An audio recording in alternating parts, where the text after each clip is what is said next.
Hi friends, today I'm going to make a shower-themed shaker card. I know you might think that it's quite a weird theme for a card, but it's not as weird as it seems. I think a card like this will be great with the popular gifts like handmade soap, shower gels, or body care products. Besides, a lot of people are really stressed these days, and it would be nice to remind them just to relax and have some time for themselves. Now let's get started with the process, and I'll show you exactly how I made it. I'm going to start by creating a shaker panel, and I'm going to use the two dies from different Paper Discovery die sets. One of them is exactly 5 by 7 inches, and there is also a matching panel. I will leave all the links in the description below if you are interested in those products. You can also create a similar panel just by using a paper trimmer. So now I'm taping down the dies and I'm going to send them through the die cutting machine. Next I'm going to create a backdrop for my shaker window, and I'm going to use one of the papers from the latest Elegant Bathroom collection. I decided to use this marble texture. I'm going to trim down this piece of paper to be a bit larger than my panel. This way I will also have a border all around the card. I don't want to measure anything, so I'm simply placing the panel onto the paper. I'm leaving a mark with my thumbnail, and then I'm trimming it down. Then I'm going to repeat the same process on the other side, and my backdrop is done. The next step is creating a card base, and I'll be using the same light gray cardstock. This is Stone by Creative Expressions that I used for the panel. Again, I'm not going to measure anything. I'm just placing my paper onto cardstock, and I'm going to trim down the cardstock so that it's slightly larger than the paper. Then I'm bringing in my scoring board, I'm placing the card base onto it, then I'm placing the paper, and again I'm creating the score line without making any particular measurements. And then I can fold the card base along the crease line. Now all I have to do is to trim down the extra cardstock, and my card base is ready. The next step is also pretty simple. I just have to apply some adhesive and stick down the marble textured paper on top of the card front. And now it's time to create my little scene. I'll be using the combination of small dies from 3 different die sets. They are all from Elegant Bathroom collection. Again, the link to the products is in the description below. So my focal image is going to be that shower. I'm also going to use the towel with a hanger, plus a pair of slippers and a hanging sign. Then I'm going to die cut all the images out of white cardstock as well as the silver mirror cardstock. It just takes one pass through the machine to die cut all the images. Next, I'm positioning the panel onto the card without sticking it down, and I'm going to place the shower inside the window, and this is why I have not yet attached the acetate. I am currently using liquid glue in a precision applicator bottle. It's perfect for using with the intricate dies like these. At the moment, I'm feeling like adding a little bit more interest to my card without adding too much. So I decided to apply some gray ink.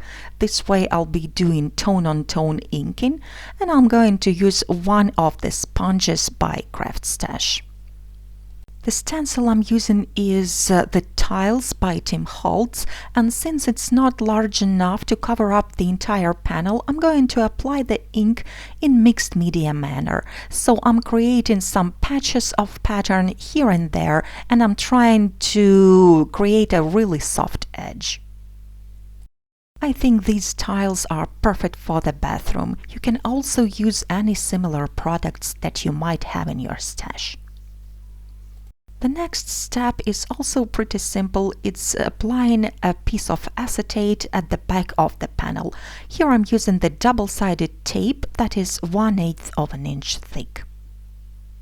Then I'm peeling off the liner and attaching the acetate that I have already pre-cut to the size of my panel.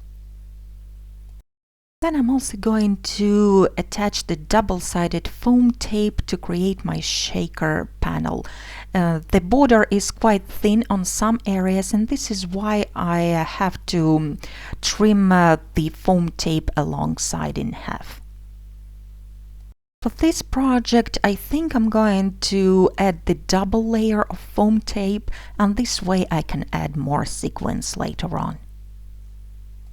Then I'm also adding more tape at the side of the window, and this way the panel is going to be leveled up.